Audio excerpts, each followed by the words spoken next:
Minta stop penyidikan, Nikita Mirzani sebut Polres Serang Kota langgar etika profesi. Nikita Mirzani meminta kasus pencemaran nama baik yang dilaporkan Dito Mahendra dihentikan.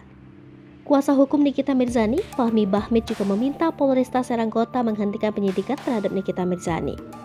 Fahmi Bahmid mengatakan, penyidik Polres Serang Kota telah melanggar etika profesi. Hal itu diketahui saat pengepungan rumah Nikita Mirzani yang berada di kawasan Jakarta Selatan beberapa waktu lalu.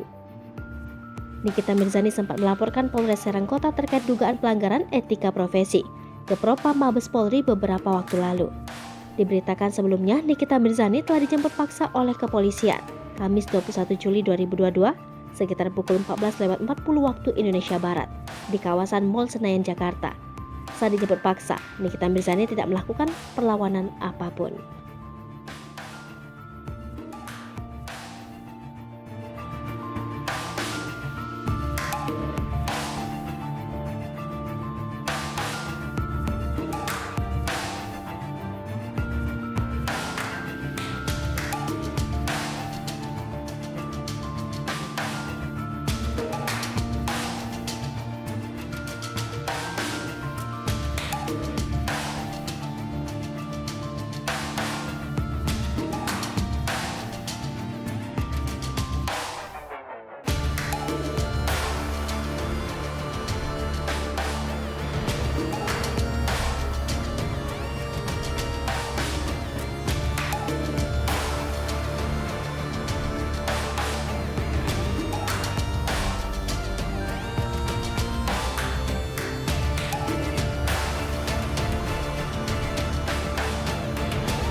Hai pemirsa Sri Popo TV, jangan lupa komen, like, dan subscribe, serta tonton terus berita-berita terupdate lainnya ya.